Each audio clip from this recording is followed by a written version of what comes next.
Hello friends, welcome back to my channel. Continuing with the series Important Case Laws under the Law of Contract. Today I will be discussing the case Hadley versus Baxendale. So let's start.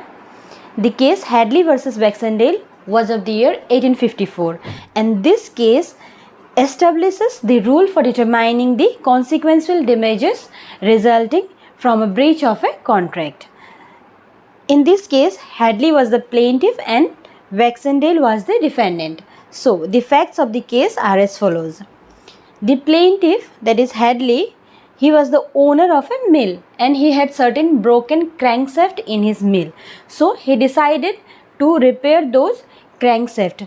For that purpose, plaintiff hired defendant to transport those broken crankshaft from the plaintiff's mill to the place of repair, get them repaired and then bring it back to the plaintiff's mill. So basically plaintiff hired defendant for the repair of his broken crankshaft, and defendant was to carry those crankshaft to the place of repair and after getting them repaired bring it back to the plaintiff. Now the defendant caused delay in returning the repaired crankshaft to the plaintiff, and because of this delay plaintiff's mill remained out of operation for a longer time. Initially defendant had agreed that within certain period defendant would repair those broken crankshaft that belonged to the plaintiff and then return it back to the plaintiff, but defendant he caused delay in returning those repaired crankshaft to the plaintiff, because of which plaintiff's mill remained closed or remained inoperated for a longer period of time than that was expected.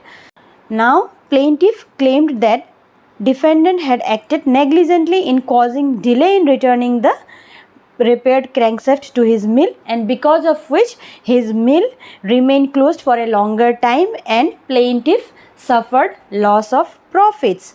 Plaintiff filed a suit against defendant for the profits he lost due to defendant's late delivery of the repaired crankshaft.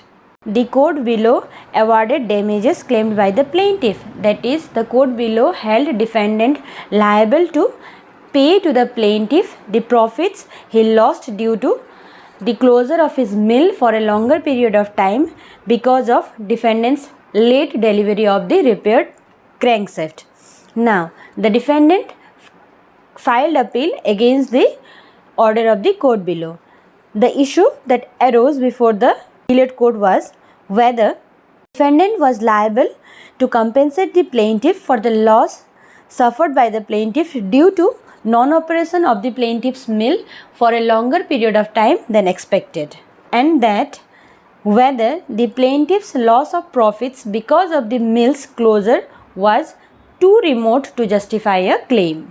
The appellate court held in favor of the defendant. Appellate court held that defendant was not liable for the mill's lost profit because the defendant had not reasonably foreseen the consequences of delay, and also that the plaintiff had not informed the defendant about any consequences of such delay in delivering the repaired crankshaft.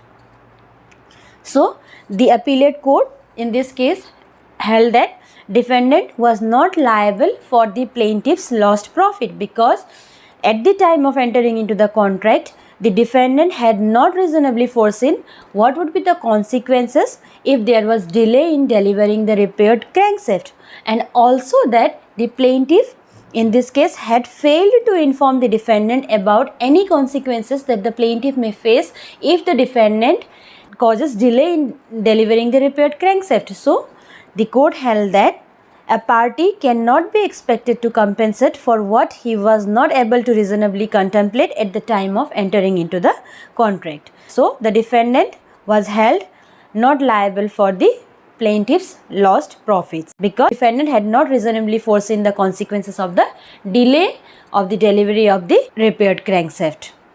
Hence, the case Hadley versus Baxendale laid down that a breaching party is liable for all the losses that the contracting parties should have expected at the time of entering into the contract.